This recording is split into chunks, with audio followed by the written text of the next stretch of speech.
Welcome to the Wednesday Call Live. Now let's hear it for our guest host, Andy Riddle.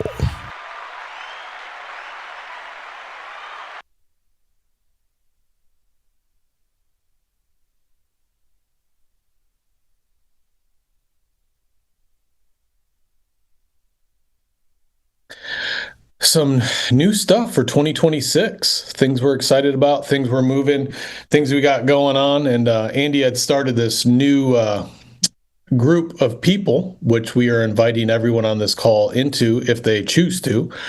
But he started this relentless 52. So it's 52 weeks in a year. And it is being relentless on the ability to go out there and cold contact or meet people, talk to them about those business, bringing people to the business and getting out there and meeting with some. So I got 3 of my guys that are part of the group and been very active in doing that as well. But just real quick, guys, to kind of give you an idea is when I look at my business, so much of my volume and from my business has come through people through that same technique as warm contacting. So do we run ads? Yeah, absolutely. Do we reach out to people through Facebook, all these different ad types of things out there? Absolutely, because we're looking for the next good great agent to come aboard with us. But in reality, the fastest way or the easiest way or the fastest way to find those people is going to be with people you come in contact with, either through your warm market or cold contacting people. And I'm going to talk to these 3 guys today, kind of how they're doing it and how they're reaching out to people. And it's one of those things that really helps you.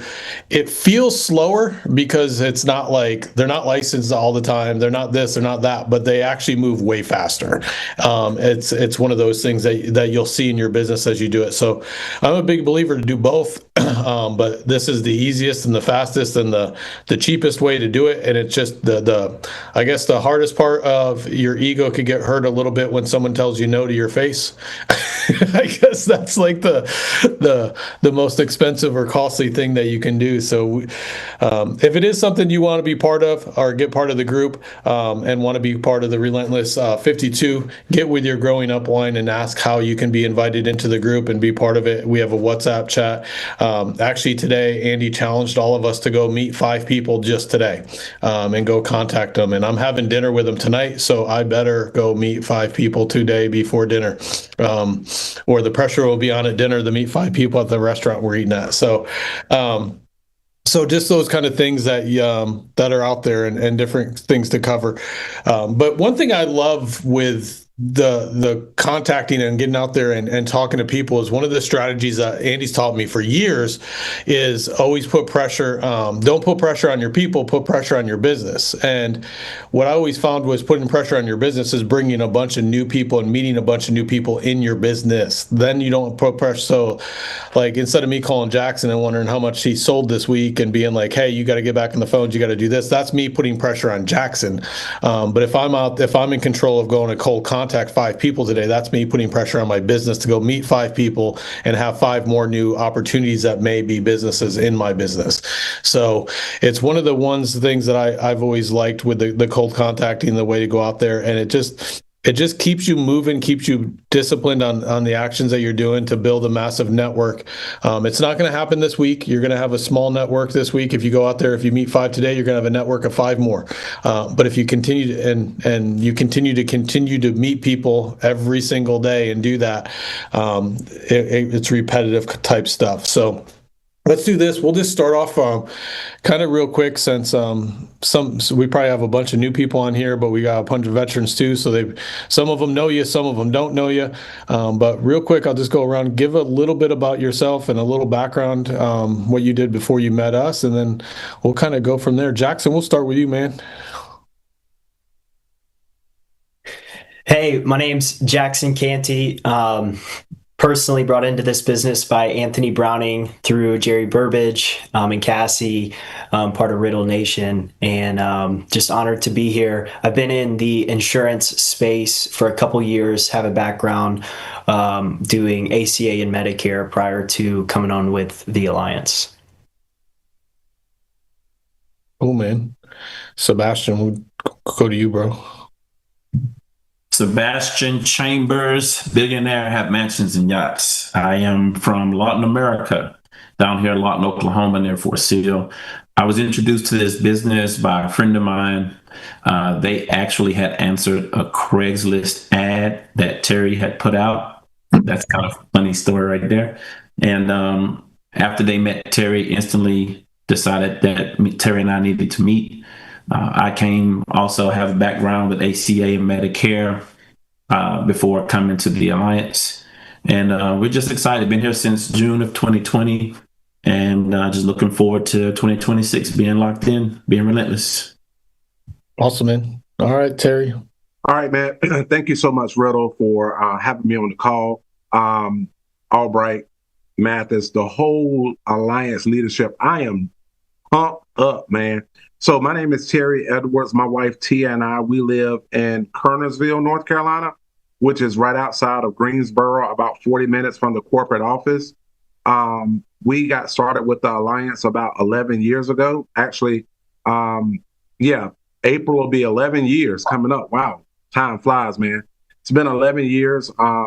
We are the leaders, founders of the Dream Team movement that took the Alliance and taken the Alliance by storm. And prior to this, my background was in banking.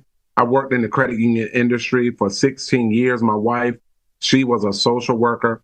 And we got started with the Alliance back in 2015.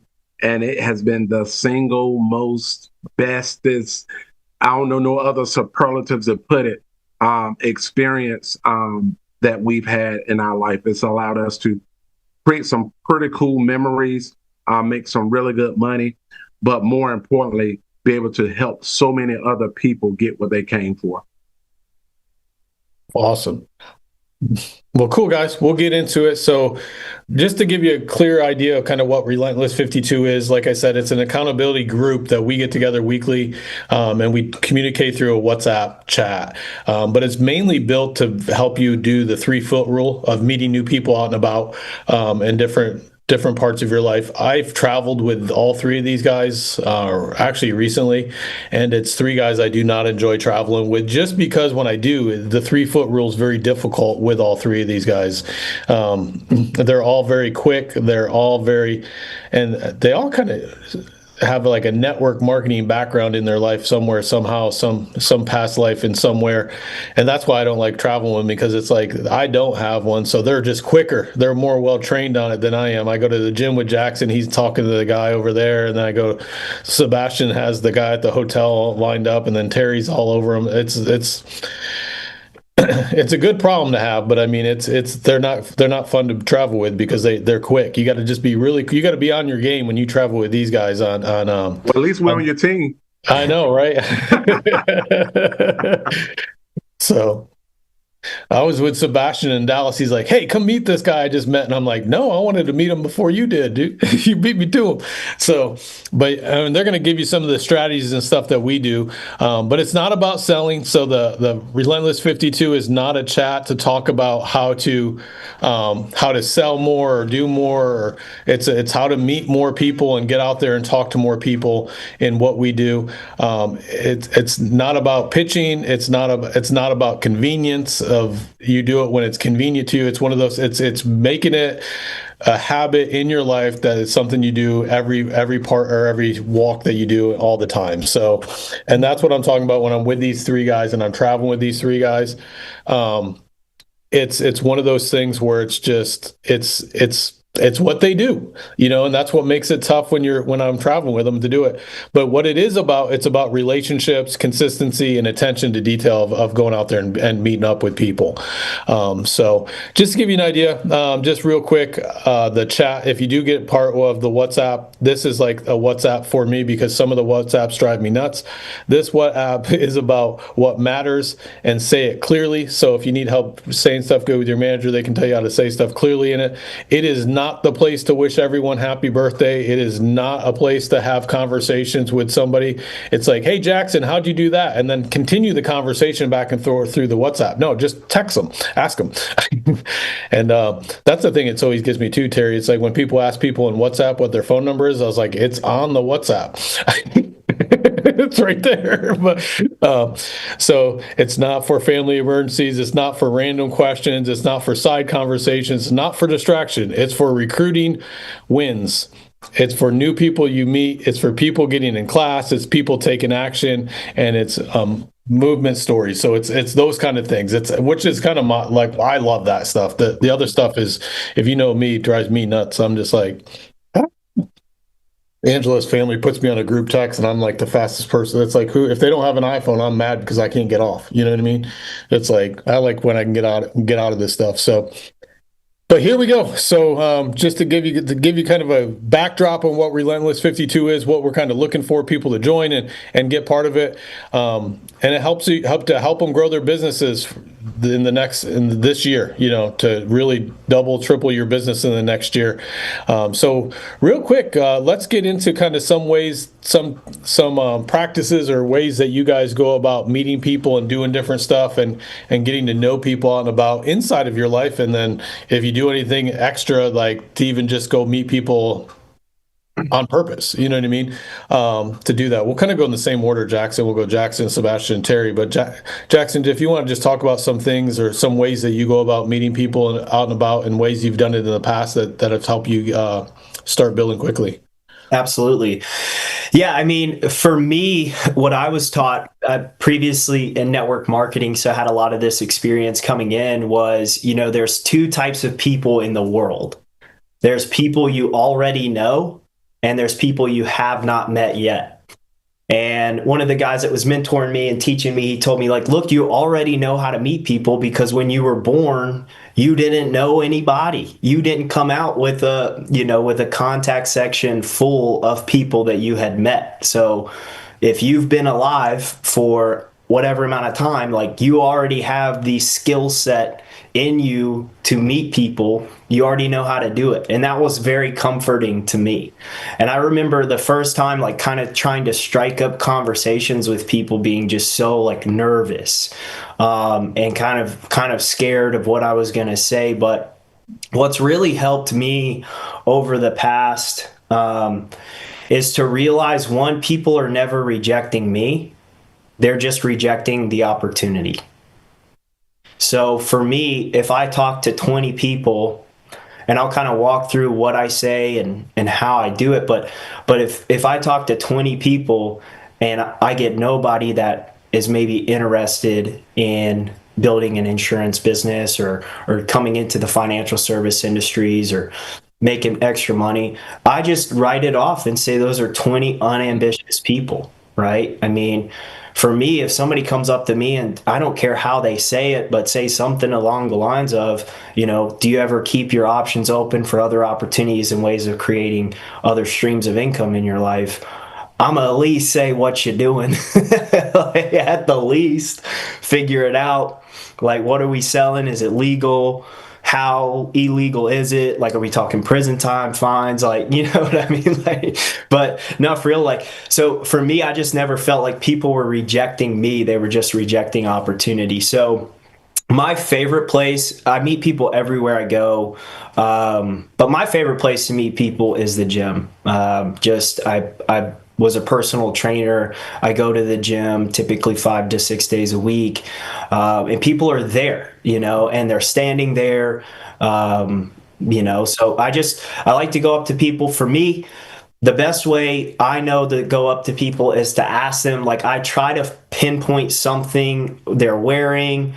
It could be a tattoo, but I try to find something about them to ask them about. And in the WhatsApp group, Andy Albright sent out a book called 92 Ways to Talk to People or something like that. And I've been listening to that Audible. And one of the things that she teaches in there, you know, is to wear something or to ask about what somebody's wearing. So if you're not in the WhatsApp, you wouldn't know about that book, right? But if you were, you would know about it, and your business would be growing because of it. So I was listening to that, and it was just kind of reinforcing what I like to do. So like easy stuff is like sports teams, right? I mean, if somebody's wearing, I'm a big Clemson fan, so if somebody's wearing a Gamecock shirt, I'll ask them if they went there, if they played sports, if they just like being miserable, if that's why they pull for the Gamecocks. Like I'll just kind of try to strike up a conversation about that. It could be their shoes, it could be jewelry. I ended up meeting a guy who owned a Stretch Zone just because I went up to him. I was in Publix grocery shopping and asked him about where he got his chain from. He was wearing a little necklace. Say, hey man, that looks nice. I like that. Where'd you get it from? Then the conversation progressed from there. You know, it could be, it could be the type of headphones they're wearing. One of the things, like, I like to ask if a guy's got a really clean haircut, hey, where do you go get your haircut at? If it's, for ladies, it's, oh my gosh, your hair is so beautiful. Like, where'd you get it done at? I mean, just like, I try to compliment them because it's hard not to like people who start off with a compliment. So it's like, dude, I really like those shoes. Where did you get those? Right? So that's kind of it. And then once I've kind of established the conversation, for me, I just jump right into, well, that's cool, man. What do you do for work? Are you from here? That kind of thing. And then 9 times out of 10, if you ask somebody what they do for work, they're going to turn that back on you. Right? So for me, I do this full time, but if I did this part-time, what that conversation would look like is, well, full-time I work XYZ, but I just I see no light at the end of the tunnel there, or however you want to say that.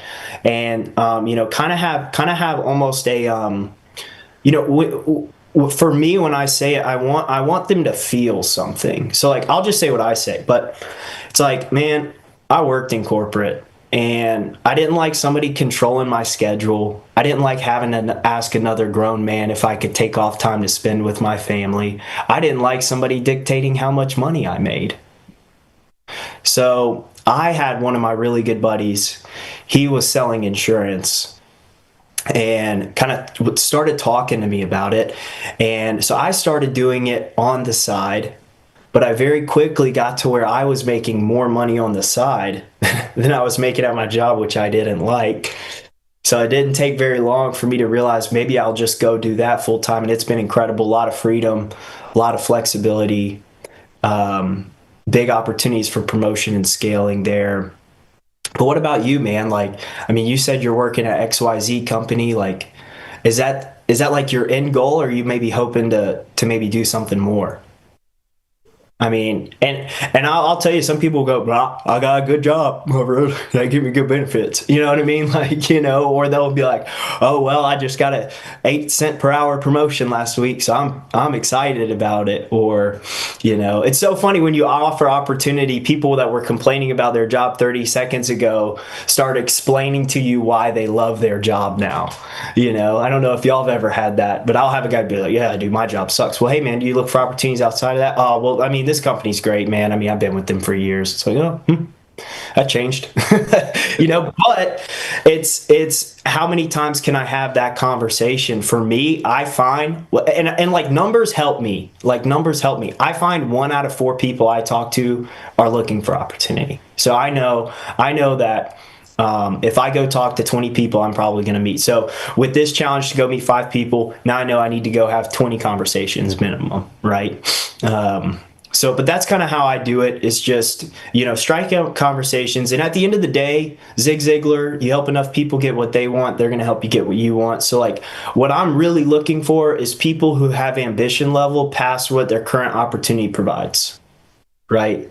And if I can sense that, if I can sense they're, maybe stuck in a dead end job, or maybe they have a good job, but they want more freedom and flexibility or whatever, if they have something that they desire past what their current opportunity provides for them, then that's the doorway for me to say, well, hey man, let me grab your number. Let's talk later on. Maybe I can give you a call, or we can grab lunch or something. Cool, man. And it's kind of like what I'm hearing you say too, is like even when you don't have them, it's still good if you can, connect and get their. I mean, the main goal is to get their name and phone number. So if they're not even ready for the opportunity today, if you stay in contact with them or get a number or just say, hey, you seem sharp, we should stay in touch and get their phone number, it's an opportunity later down the road. I mean, I use this example all the time. I know Terry came from a Craigslist ad, but the only reason Terry was on a Craigslist was he had a really bad day, like a bad day at work. And so these other people that may not be the day that they have they may not be having their bad day today, but it may be 2 months down the road. You never know. And that I'm thinking of the stretch lab guy Jackson was talking about. He may be new in business in the stretch lab, loving it, being like, this is going to be my success thing. I'm not interested in anything else. 6 months down the road, he could be struggling at the stretch lab and be like, hey, I need to call Jackson. You just never know. And with the type of doing this stuff, it's right. I will say it's not as fast as if you call a license list and talk to a licensed agent to get them contracted, but it is faster because when you're talking to people consistently, you have so much in the pipeline and you're hitting all the time. It's like 6 months from now, Jackson may not be hitting on people at the gym, but all of a sudden that stretch lab guy calls him back and says, hey, you remember me? We met like 6 months ago. And you're like, you're just getting lucky because you built that pipeline of people, or that people of just getting phone numbers and just getting contact names and numbers with them. And it's one of those analogies Andy told me years ago. It's to slow down to go faster.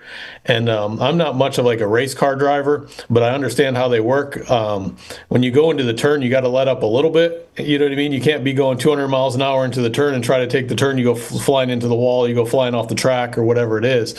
It's the same thing here. It's slowing down a little bit to take those turns to go back fast in the straightaways. And it's knowing that in your business, and it's that slowing down to go faster type stuff. So thanks so much, Jackson. All right, Sebastian, over to you, man. You steal all those people in those hotel rooms. We were in Dallas, Texas, and we had a room. They were getting ready to do a hotspot meeting, and the door was like when you're in the front of the room, the door was to the elevator, and so these two sharp guys were going to get on the elevator. And we both thought they were coming in the room because you couldn't tell unless they stopped at the elevator. And me and Sebastian were both like, these guys are sharp. Finally got some sharp guys showing up. And then they stopped at the elevator. And Sebastian went running to the elevator and was like, I know you from somewhere. So, Sebastian, tell us kind of how you go about it and the things that you do. Yeah, just like what Andy said, whenever I'm out and about, the main way I meet people is when somebody is servicing me. I love going to restaurants or going to a store, going somewhere, and those people come out, they help you, they're trying to sell you, of course. And I get a chance to see if they're interested in what I'm needing or if they're just trying to make a sale. So like I'm interviewing while I'm meeting people and they don't even know it. And I try to keep it where I'm being like very human and very interested in them at the same time. So it's not just them trying to sell me, but at the same time, I'm asking slight questions and stuff like that. So as they're telling me about stuff, I say, oh, where are you from? I don't think I've seen you around here before. And they'll get to talking about where they're from, because people love talking about themselves. A lot of times when we're out, we keep thinking we got to say all this stuff. But I heard a wise person say this once: the person with the most stuff to prove do the most talking. So if you don't have anything to prove, you're really just out there searching for your next winner. You let them talk to you, and you find and show them that you're interested in them. Because if people like you a lot, pretty much everything else beyond that point, it'll go pretty smooth. And so I like to let people tell me about themselves, what they've been doing, where they come from. And then I'll slide in what I do. If they ask, if they don't, I'll ask them how long they've been doing what they do.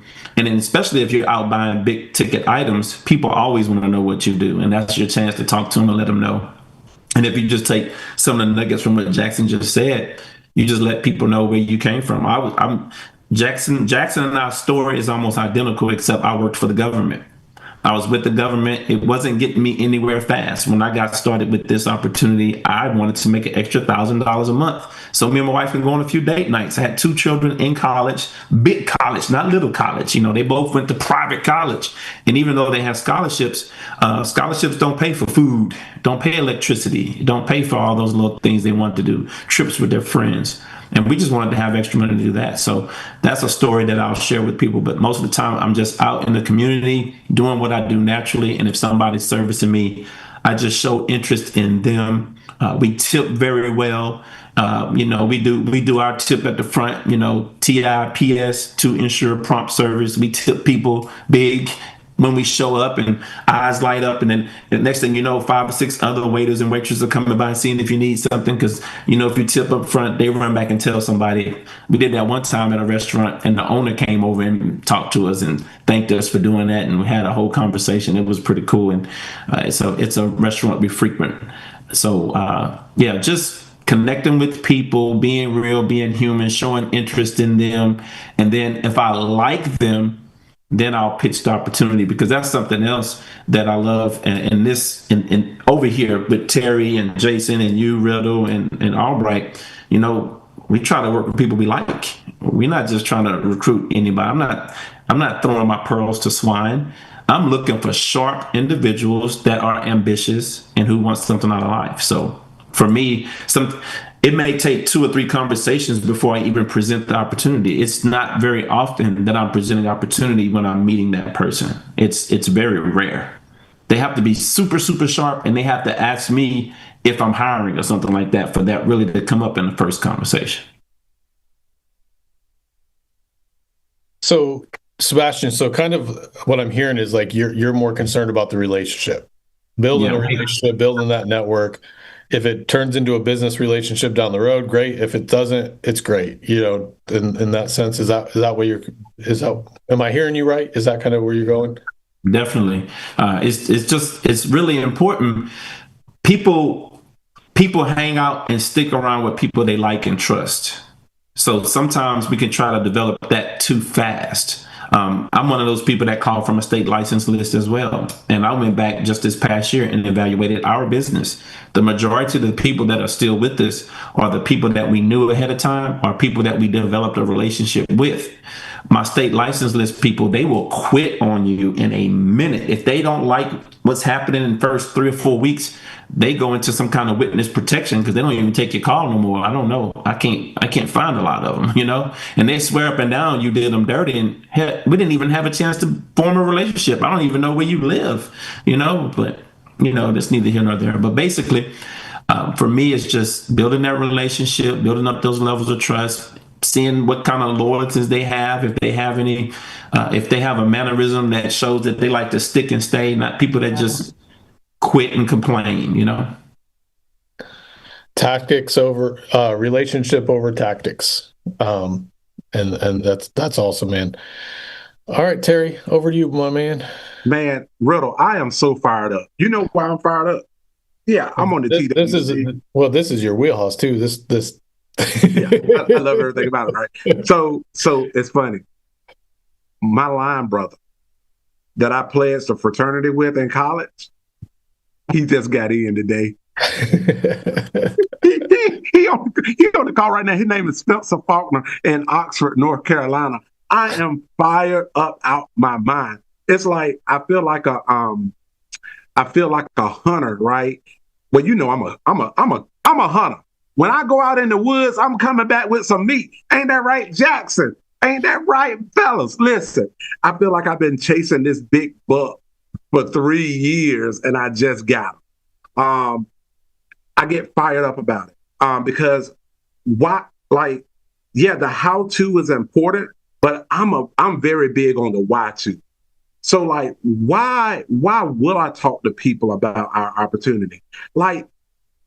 Do you know how life-changing this opportunity can be for somebody? And life-changing don't always mean a big, gigantic result. Did you know, statistics was done back in the housing crash back in 2008, that if Americans had an additional $500 a month coming into their house, how many houses would have been spared from foreclosure?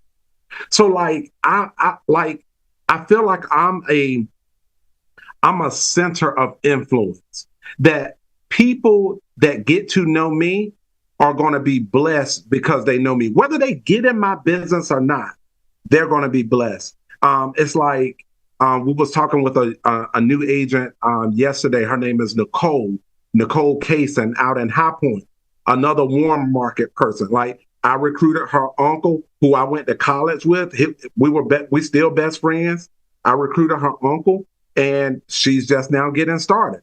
Now, I recruited him 10 years ago.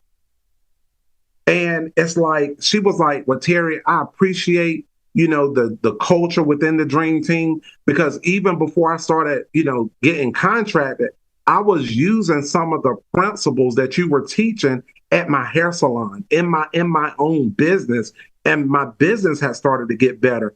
And I'm also a statistic guy too. I did go back and look at our production numbers for 2025. Check this out. 96% of our premium comes from warm market, which is a result of the 3-foot rule. So a lot of times, yes, I love meeting people out and about, but you know where I want to start first? Well, we're going to do it all at the same daggone time, but let's get up in these contacts. Who do you know? Who do you know, right? And it's like, I'm calling people because I know that what I have is something that can add some value to them.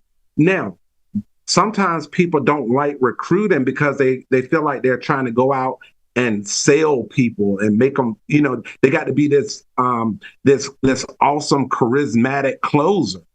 No, I just want people to know what I do and how I can help them and what are they looking for. So I definitely believe that, what we have is something that can add value to people in every area of their life. And then the other thing is, like Jackson was talking about, a lot of times people don't like talking to people that they know is because of rejection. Well, listen, we're always closing, always be closing, right? So this is the thing.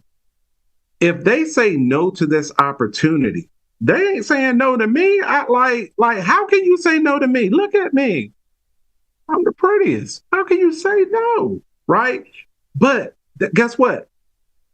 It really could be not right now. Right? Now, if they tell me no and that causes me to quit, they done closed me. Like, if they tell me no, Jackson, this is what I be thinking. Like, if they tell me no, I'm going to keep going, and they're going to follow me on Instagram and social media, and they're going to see how my life is changing and how many friends I'm having and the quality of my life changing, and it's going to haunt them. That decision to tell me no is going to haunt them until God soften their heart and minimize their ego and make them come back to me. That's what I be thinking. That's what I be thinking. Because I know that eventually they're going to come back. And again, so the Y2 is important. And then just being a person of influence, not trying to sell them anything, truly wanting to connect with them. So a genuine compliment goes a long ways. A very genuine compliment, right? Also, I don't feel like I have to go out to recruit. No, baby, this is just what I do. Like, I'm always talking about who I am, what I do, and how I can help people. So, FORM, FORM, is a good acronym to hold conversation. The F stands for family. Find out about a person's family. Occupation, what do they do for work? Recreation, what do they like to do for fun? And then hit them with the message. And the message ain't always, we're hiring, we're recruiting, we're building, blah, blah. No, hey, look, I would love to keep in contact with you if that's okay. Put your phone number up in here, and I'm gonna text you my number and text you a picture, and let's just stay in contact with each other. And then I'm gonna just start dripping on them. And get them to come up in here. And then the last thing is that I like to do is, once we get them in, like, how fast can I get them introduced to the community, to the Alliance family, to our local hotspot? Because I want to see how they respond. Andy said we build this business for people to get a piece of the pie. PIE, prosperity, inspiration, and eternity, right? The prosperity for our friends and people like us. I'm trying to figure out how they're going to respond to people like us. Are they going to be receptive to our community? Or are they going to be judgmental? Are they going to want to try to fit in? Or are they going to want to try to tell me everything is wrong? Does that make sense? So those are just some of the thoughts that I have about why to recruit and just kind of how to start building those relationships. And it's important too to get your teams involved as well. Like if you have a team, getting them involved. Like I said, these guys are on my team somewhere somehow, and found different ways. But getting your guys to help you do it and showing them how to do it too. It's very similar. It's like take them with you, show them how you do it, so they can see it's not as scary as they think it is. So teaching other people to do the same things. I know you can run. I know people have ran contests on going out there inside their groups. I know Terry and Sebastian did it inside their group with a contest that for warm market and meeting people to come attention to. And weekly attention to it compounds. Like I love that Andy threw out today, let's go meet 5 people today. Because it kind of gives you like an immediate, like, I got to do this today. It's almost like you're part of the group. It's like, I got to do it. And it's that constant staying on top of it, the attention of doing it. And if you continue to do it, like there's no guarantees that the 5 people you meet today are going to ever do anything. But if you don't meet 5 people, there's a guarantee they won't do anything, but if you go meet 5 people, there's a guarantee there's a shot. You're looking for that shot. And then I also too think it's very important to post pictures and post your wins. We see so often in our Facebook chats and different stuff, when people go make their sales, they take the picture with their clients. It's posting the pictures with the people you're meeting out and about and showing people that you're doing it and what you're doing, the different stories that come up. Jackson, Sebastian, and Terry all have stories of how they found the alliance. So finding the stories and sharing the stories and the wins that you find people through is powerful too. So knowing those kind of teaching things that you do, but you got to pay attention to everything, and it's one of those things you have to stay consistent with and do and pay attention to and focus on. So questions for you guys. Here's one question is, how do you stay consistent when your motivation fades? So like Jackson, I'll come to you. I know Jackson does a lot at the gym because I've witnessed it at the gym with him, but it's like he's at the gym at 7 a.m. when the day he wakes up tired and doesn't even want to go to the gym. How do you still stay consistent no matter what, meeting people at the gym? What's the motivation that keeps you consistent when it's not like excitable? Like Andy puts out a challenge to meet 5 today. You're excited because you want to go meet the challenge, but the day he doesn't put it out there, how do you still do it anyways? How do you keep that consistency of doing it when the motivation is faded? Yeah, well, I mean, I'm thinking of the book, Atomic Habits, right? So I would say for me personally, and I hope it comes across the way I mean it. If it's what I do, it's what I do. So it's like some people are nurses, so they put needles in people's bodies and have to do things that I'm glad I don't have to do. Okay, so that's what they do. This is what I do. Like I get to go do stuff I like to do. Like me and a buddy of mine, we were over the holidays, went into Bass Pro Shop and we're looking at guns. And the guy behind the counter, we're talking to him. The guy in the aisle walks by in a Clemson shirt. I'm talking to him. And it doesn't even feel like, at first it was definitely something I had to make myself do. But once you've done it enough times, it just becomes almost second nature. It becomes weirder to walk past somebody and not say something. Like I know for Terry, it'll feel weird for him if he walks by a sharp guy and doesn't say something. Like it'll feel like unnatural to him. So at first it was just, I think for me, like I said earlier, numbers help. So I just made my goal. I think this is in the Atomic Habits book, but to not make results-based goals, but action-based goals. So at first, for me, what helped me stay consistent was I'm not going out to get, and I love that Andy put the go meet 5 people, but for me at first it had to be go talk to 10 people. And I don't care if I get 10 numbers or no numbers, it's just the action, right? Because once I know the result I want, then I figure out the action that creates that result, and then I no longer think about the result, I think about the action. So I think when we get nervous, it's because we're trying to get a certain result rather than just like being willing to take action and fail. Awesome. I love it, man. It's a great book too. I love Atomic Habit. All right, Sebastian, coming to you, man. Same question. How do you keep that motivation going when the excitement's worn off? Just do it. Like how Nike says, just do it.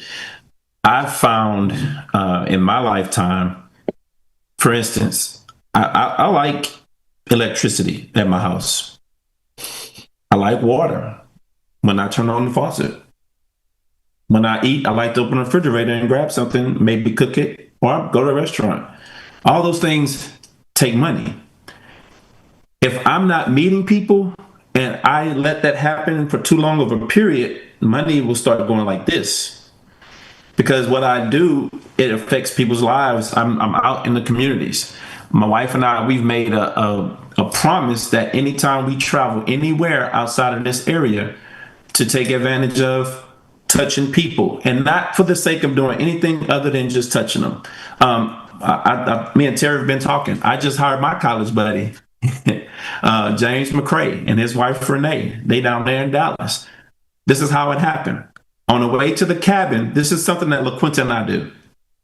Anytime we got to fly anywhere, we fly out of Dallas because we like flying out of Dallas. But we always, because we went to college there and we know a lot of people, we go on Facebook and we reach out to somebody local and we schedule a meeting with them. So I'll go either the day before or maybe 8 hours before my flight with the intention of meeting with those people to catch up. Nothing more. Not to sell them, not to recruit them. This is my college buddy from 30 years ago. So he and I reached out to him, let him know we were coming.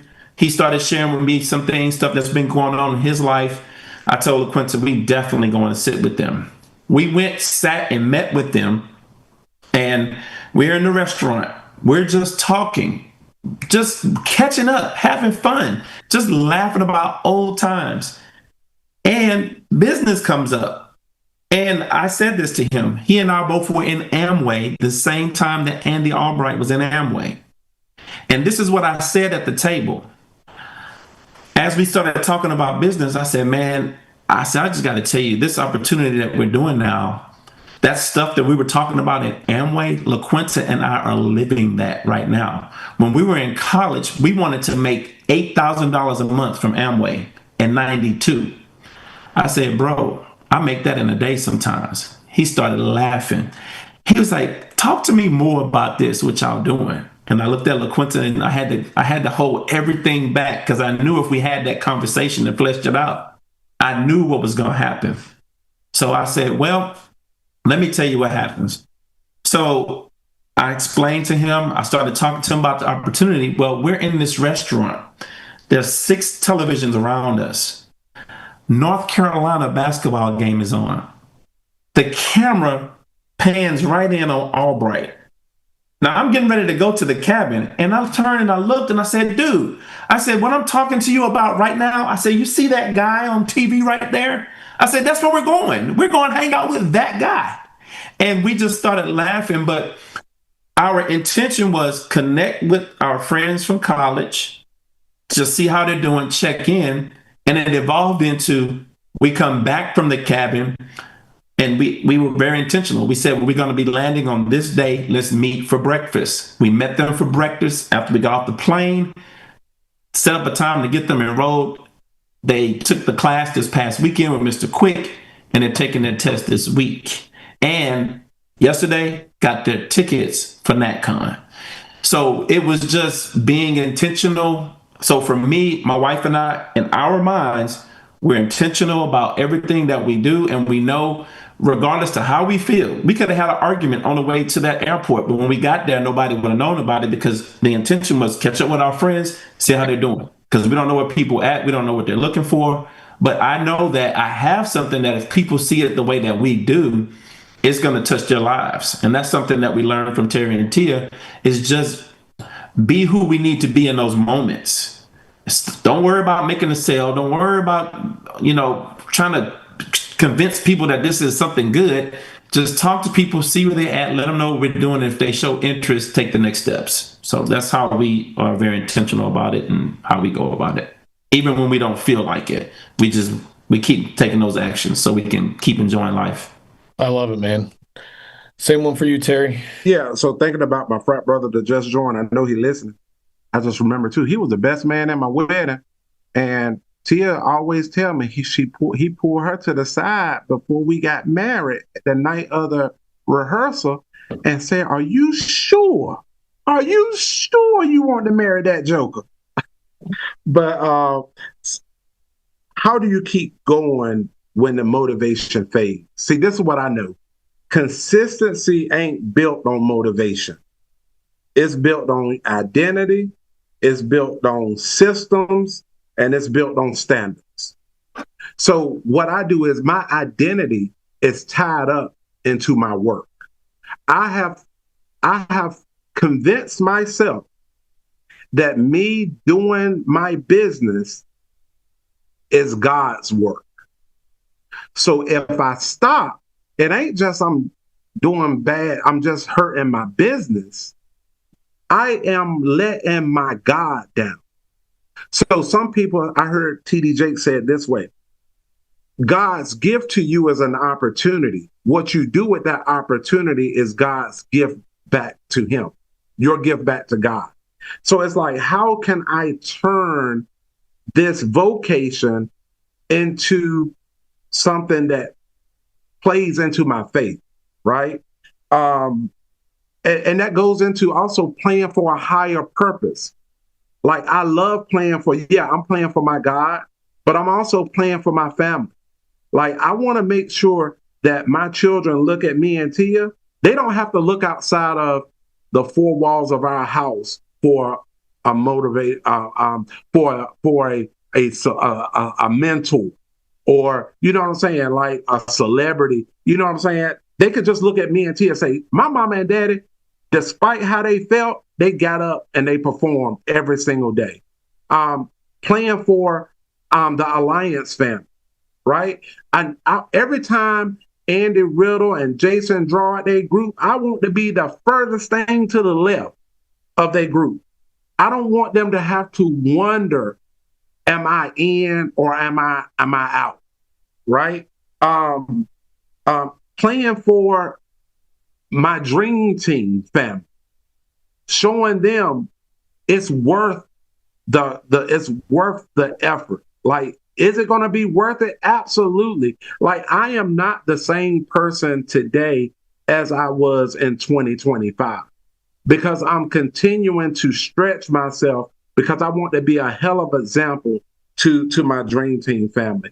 So we put systems and standards in place, such as I invest in an office. Yeah, you can build this business from home, but it does something to your self-image when you can pull up to an office and your next door neighbor is a CPA, and then it's Edward Jones at a dentist office. I'm like, yeah, I'm a real businessman up in here. You know what I'm saying? It's like it does something for me. It does something for me. Like standards, like 2020 vision. Like that's a standard that we're going to talk to 20 people a week about our opportunity, and we're going to book 20 appointments every single week. The standard is 2020. It doesn't matter if I sold 10,000 last week or I recruited 10 last month. I got to do it again because the standard is not the result. The standard is the activity. And for 2026, the Dream Team mantra for 2026 is we locked in and discomfort is the standard, baby. So our standard is not to get complacent. is not to be up today and down tomorrow. No, we're going to be the best, most basic team in the alliance, baby. So when motivation falls off, I fall to my standards. That's what I do. Love it, Terry. Love it. All right. Another question for you guys. When you meet people, how do you do it without feeling or coming off as like salesy? What are you doing to just make it more organic conversation stuff? So take it to you, Jackson. What kind of little things do you do to make it less salesy as a sales pitch? Probably the worst person ever to answer this question, because I'm like, if you Google salesperson, I just pop up.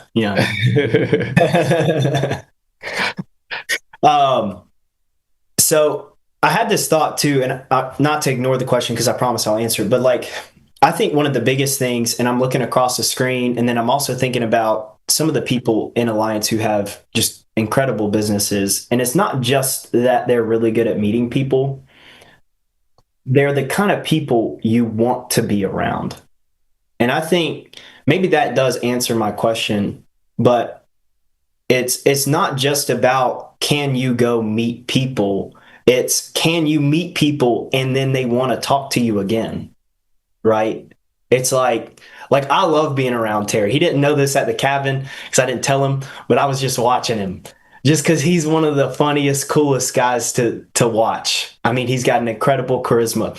I got to spend some time talking to Sebastian, and it was just like, those are guys, and Riddle. It's like, these are guys I was around and I can't wait to be around again, And so, family, occupation, recreation, like when you take an interest in people, they like you. Like that's the secret. We teach that in sales. It's just going, it's like when you go on an appointment, it's spend the first 10 to 15 minutes of that appointment just being interested in what that person is interested in.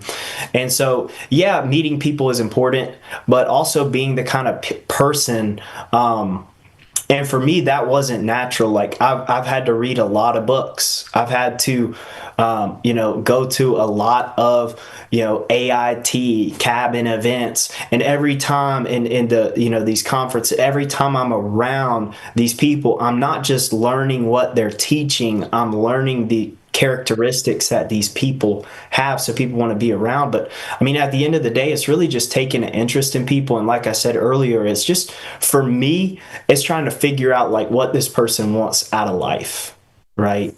And it's like, if I'm talking to somebody and they like love what they do, I just want to become a friend to them.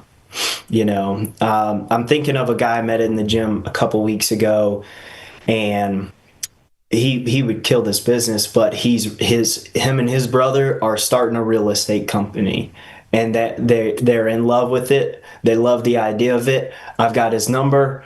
I'm gonna be dripping on him, right? I tell my team, you got to plant the seed, then water it. It's like you got a person you're talking to, and then you have a big week or a big day. That person you're talking to, you better text them and tell them about your week. It's not bragging, it's showing them what they could do in this opportunity and bragging. So, but it's just like letting them know, like, this is real money, real people, real impact. But it's just about building that connection. I think Sebastian and Terry have taught that great. It's just building connections with people and then becoming the kind of person that they want to be around, becoming their friend. Yeah. And I love when you talked about like liking what they like, building that friendship quickly. So over to you, Sebastian. Same question. How do you come across when you meet people and not come across salesy? Just showing interest. We have a culture here at the Alliance that is so great if you will allow yourself just to be inundated with it. And people that are interested in people do well. The way that you know that you're interested in somebody is you're asking them questions. See, if you're telling them something the whole time and you're presenting the whole time, you've got sales breath. But if you're asking questions, Albright has us play the question game all the time, right? The person who's asking the questions is in control of the conversation, right? Ask questions. Yeah, this is another little nugget for people that's out there writing business. Some of y'all struggling at home because y'all don't ask questions. Y'all just want to tell everybody about how great the IUL is and you need to have one, and the person got canceled. You ain't asked enough questions. So there's a lot of questions that should be asked. We got a couple on our team, Cedric and Danielle Graham, right? This is how the interaction went. Cedric and I have been knowing each other for 15, 20 years. He got his license back in 2022. Well, we joined the alliance in 2020. I never presented anything to him because I didn't want to be salesy. Well, he joined another company. Well, he was with that company for 3 years, hardly making any sales. One day, he and I ended up at an event that we both were working in the community, and we just started talking. And this was the first time that we had a chance to really talk. And so we invited him out to one of our estate planning seminars. Well, he came with his wife to the estate planning seminar, came back to the office. Now, the whole time we're just talking. I'm asking him questions about how things are going. And the funny part was there was things that was happening in his business that I was explaining. If that happened over here, this is how we would handle it. And his responses was, well, we didn't know how to handle it. I said, well, what about your leaders? They were like, they didn't know how to handle it. I'm like, well, we teach this to our people when they get started. And so as we kept having the conversation and I kept asking more questions, Cedric says to me, you think I could be a part of the alliance? And, I'm good. I have a good poker face in those moments, but inside I'm like, right, that's me. But it works. It works when somebody's trying to convince you they need to be in. So the way to not be salesy is to just relax, take a breath, ask some questions, so show interest in the person that you're talking to. Because there's been people that I've shown interest in, and what came out of them made me lose interest real fast. Versus if I had presented and sold up front and got those people, I would have been sad that I introduced them to everybody and then a little bit embarrassed. We've had people that we've jumped the gun on and they were carrying a gun and got arrested for holding up stuff. So sometimes you just gotta just relax, take a deep breath, show interest, show that you even have concern about what they're going through when they tell you they have situations. And if we have a solution, then offer solutions and then connect like that. And then that way it's like their idea. And that way they don't feel like you convinced them or sold them to do it. You just offered a solution because when they presented the problem, you had something for it. I hope that makes sense. Yeah, it did to me. Great job. And I love, Sebastian, too, how you were just like, even with Cedric, you're inviting them to your seminar and being a great example of what we do and showing them other avenues to do things with, even though he didn't know he was coming to be recruited, but you did. So cool. All right, Terry, same thing for you, man. How not to be salesy when talking to a new person. So I think you feel salesy when you feel like you're presenting something that's going to benefit you, but hurt somebody else. This is a win-win situation. Like whether you're buying a product or you're joining my team, everybody wins. So it's hard to feel like a salesperson. It's hard to feel like a salesperson if you're really trying to help other people. Now, if you're just trying to make an override and you really don't care, now you feel a little salesy. So we always have to check our motives and why we're doing what we're doing. Jackson mentioned a bunch of books. Now, if you're struggling with like how to be a friend, right? We live in a world now where you can friend somebody and unfriend them with a click of a button. But in real life, it doesn't work that way.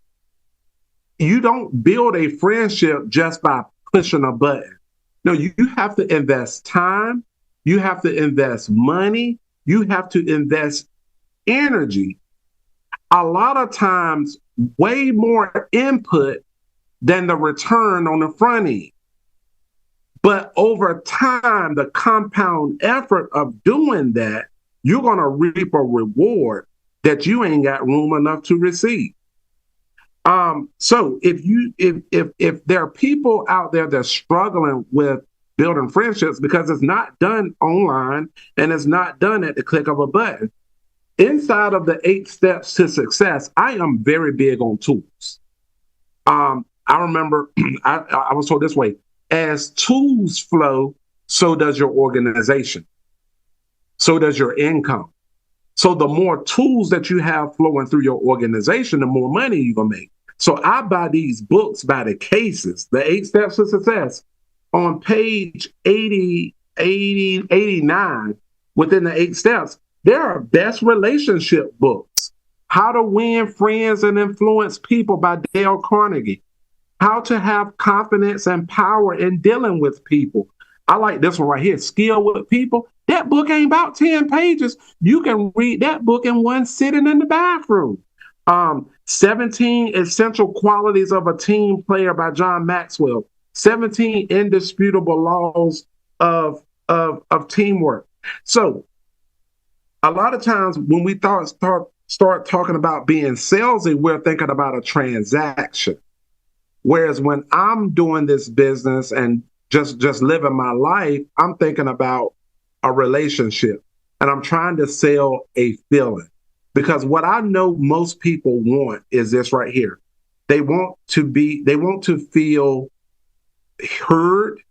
They want to feel appreciated. They want to feel accepted. They want to feel at ease. They want to feel like, you know what? This dude gets me.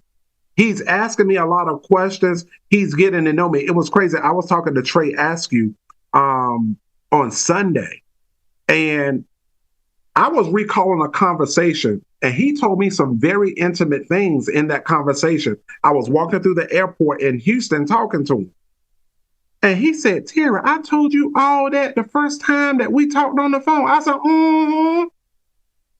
Because people love to talk about themselves, but also when you see, a lot of us are trying to get to people's head, and I'm trying to get to their heart. Because if I can get to the heart, the head is going to follow.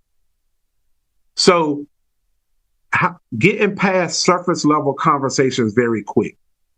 You know what I'm saying? Asking deep, finding out what a person lights up about when they talk about, and ask more questions about that, as opposed to when you ask them a question about something and you maybe get a little tea, a little gossip, right? Don't talk about the gossip. I know you want to go down that rabbit hole. I want to go too.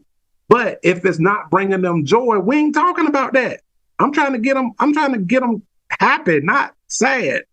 So those are just some of the things that I do to not come across as like and feel like a salesperson. And Terry, where you're talking about the tools, like some of the tools, I know you guys are all using them as well, is we have our national convention coming up in like 3 weeks, actually like 2 weeks, in Dallas, Texas. And Jackson, I mean, kind of coming back to you, but it's like Jackson's the newest one of the 3 people on this call with us, and he's bringing a group full of people to the conference. I know all you guys are bringing people to conferences, but it's using the tools to do so. So kind of looking at your guys' businesses and what happens, what happened, what have you noticed that happens when you stop paying attention to like recruiting, or if you stop talking to people about building relationships and do those things? What do you see happen? Because I mean, a lot of times over the years, I've seen people like they'll get like 3 or 4 people in their team. They'll talk to them. They'll start getting them in class, and they're like, "I gotta stop doing this to nurture these 3 or 4 I brought on, and do that." Have you guys seen anything where you've stopped or people have stopped in your businesses, and what happens when that happens when you don't? Because I'm guessing, and this is a guess, I could be wrong, but it's like the 3 of you guys have this kind of like talking to people and networking with people built into your life now. Maybe early on, I'm just thinking of how habits normally start is maybe early on you did it for a little bit, stopped it, did it for a little bit, stopped it, and then you've created the habit to where you do it all the time. But when you've seen it where it has stopped paying attention to the recruiting stuff, what have you seen transition or happen to your business in those senses? So, and Jackson, it could be here or like when you've done it, because I know you've recruited at previously before here too. Same type stuff though. Absolutely. The first thing is frustration. Because you're taking your foot off the gas and then mad because the car's not going anywhere. I love that example. At least I get mad. And then I've heard this quote, you can't lead people and need people. So if I've got 3 people, I need them. If I've got 30, I can lead them. And this was one of the things I was taught in Amway. It's actually easier to lead 30 than 3, which is counterintuitive. But when you got 3 and you're trying to get 3 to Dallas, it's way harder than when you got 30 and you're trying to get them to Dallas. Because if you get half your group there and you got 30, you got 15. If you get half your group there and you got 3, you got 1.5, which I don't know exactly how that works, but they come to half the conference. They come to half. Hey Jackson, halfway there. Hey Jackson, one of my clients told me the other day she got a piece of man. She ain't got a whole man. She just got a piece of one. So that's a half. There you go. So yeah, I mean, you just when you pull your foot off the gas, and then for me, it's frustration because I like seeing stuff grow. I like seeing stuff get bigger and better. I like helping more people. And when you've got a lot of people you're working with, you kind of forget about the ones that aren't doing anything,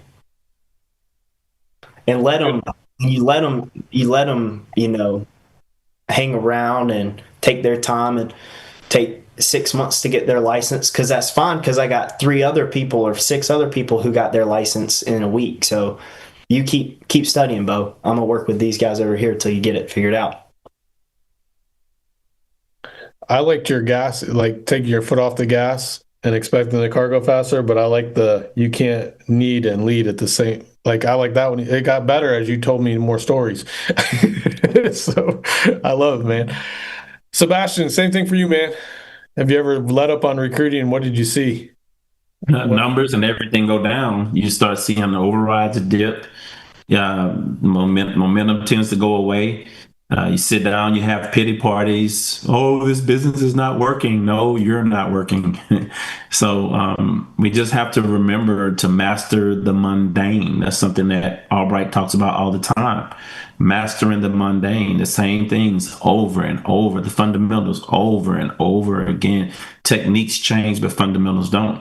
And one of the fundamentals is we go out and we meet and talk to people every day. This relentless challenge. In the very beginning, it was a challenge, but I had to get out of my own head. It's a challenge to do what I'm already doing naturally? No. The only difference should be is now I'm just being accountable to it and recording it. And now it's causing me to not skip a week because I'm tired. Tired for real? Come on, man. What we do is so easy. I used to have jobs where we used to get tired. I used to work in the oil field. That's tiring work. The oil field is so hard. They have beds for us to rest when we get tired so we don't kill nobody. That's a tiring job. This is what we do. We get to have fun with it. So I've noticed that, for instance, a perfect example, Christmas time, coming out to the cabin and all this traveling family, my recruiting numbers went like this. Now, the weird thing was production went like this December, like great December. But guess what I'm doing right now?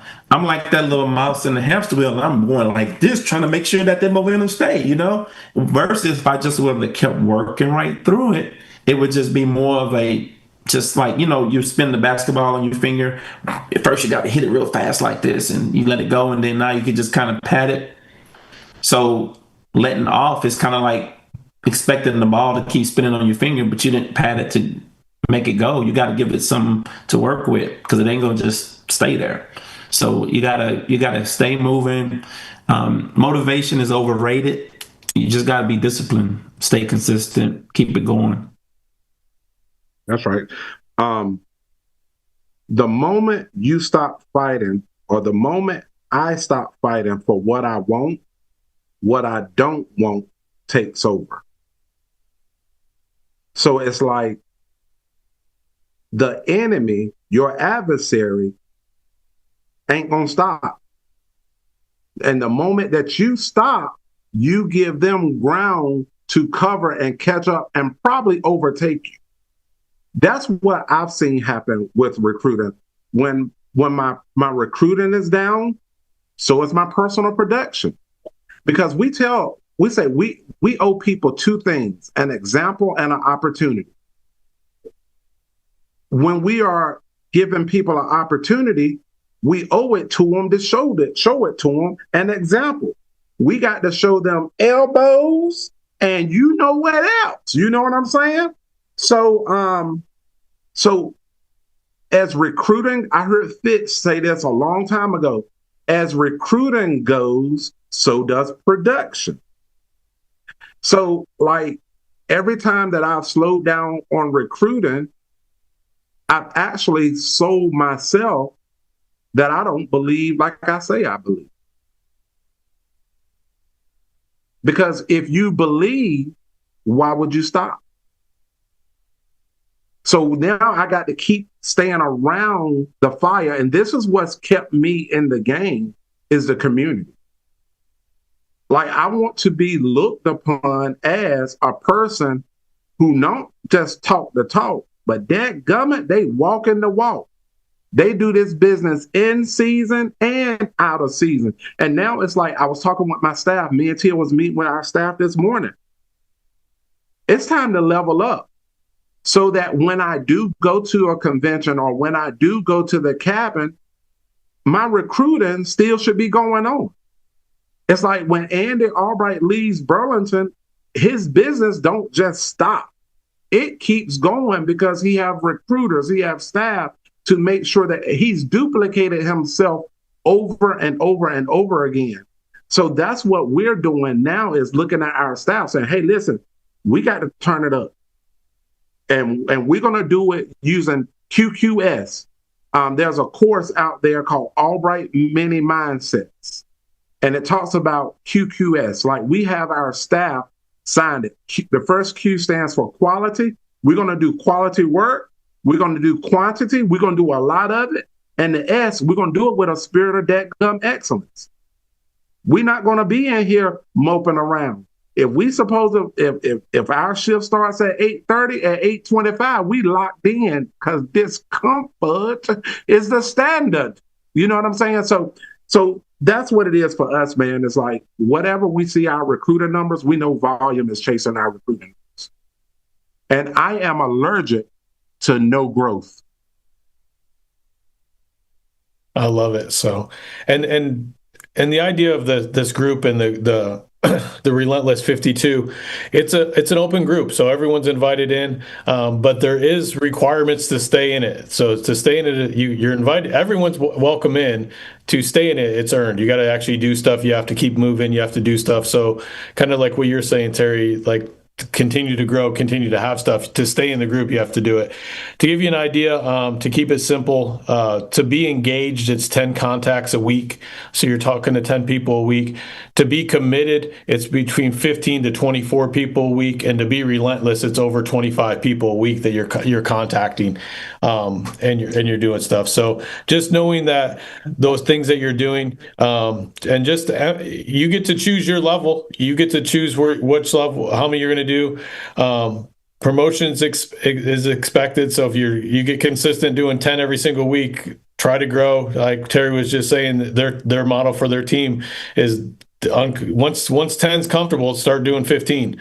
Once 15's comfortable, start doing 20. You know what I mean? Get comfortable being uncomfortable to do so. Comfort is not the goal of this group to be Relentless 52. So kind of to wrap things up and talk about things, I guess, Jackson, just talk a little bit about like being part of the group of Relentless 52 and the accountability of it, and what you plan on showing them your elbows and your other hold, just talk some trash. Tell Sebastian how bad you plan on beating him in this whole group thing, so.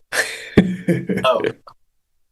Well, for me, like, I think, people do what's normal.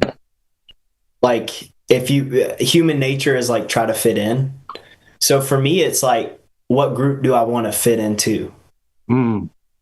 So it's like, do I want to fit in with the people who are making $35,000 a year and say they don't care about money, but every time you talk to them, they complain about how much stuff costs?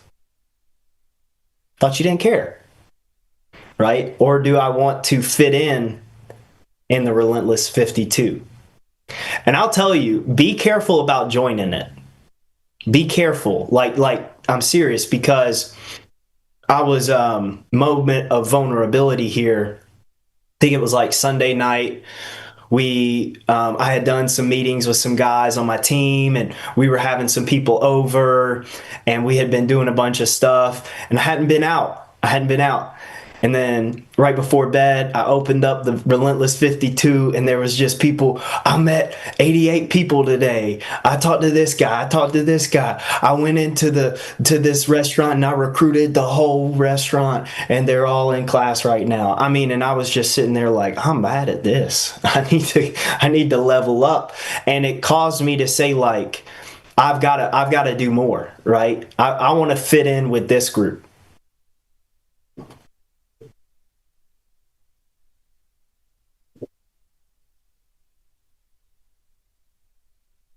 Awesome, man. Sebastian, same type thing for you, man. I feel exactly the same way. When I see the stories, I'm trying to now go out with more quality in mind instead of quantity.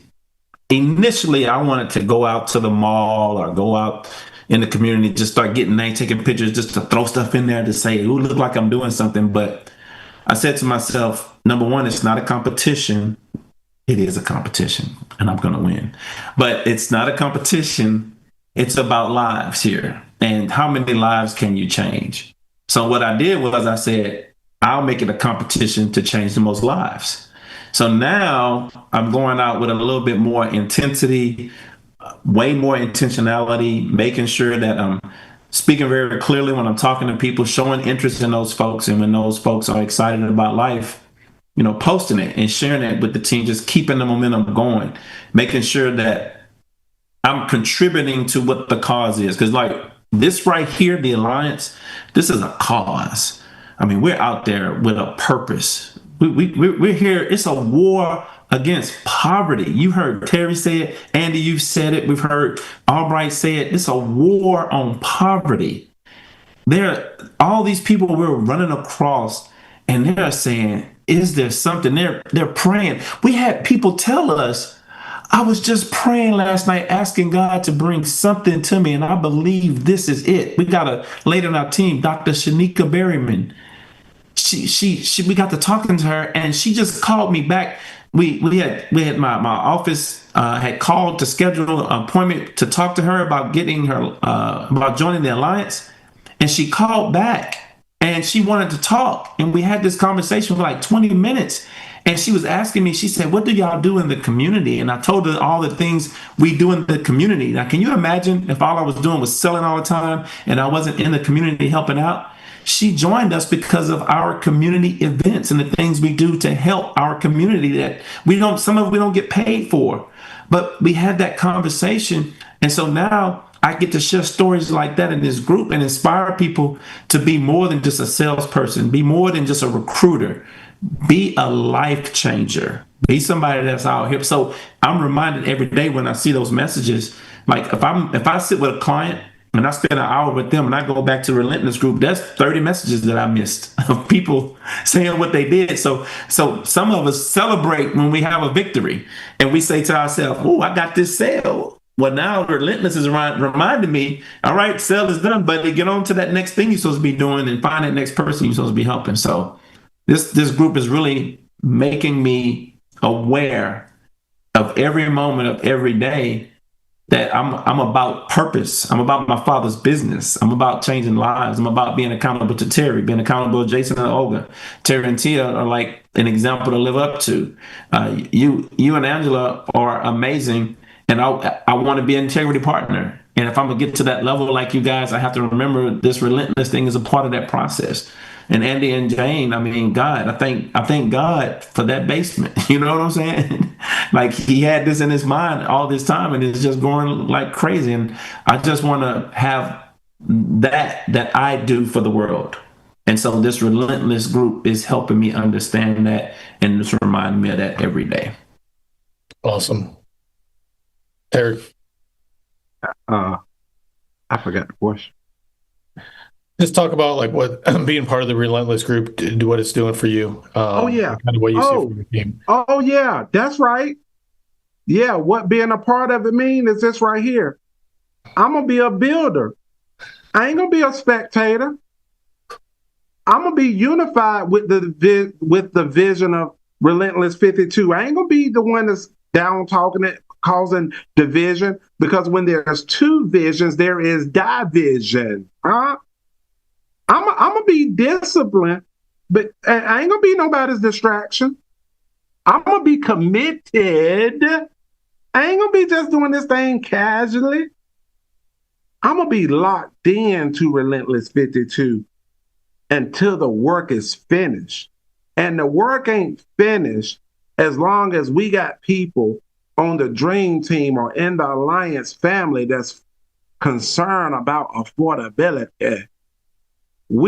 Job ain't finished until we got one more integrity partner.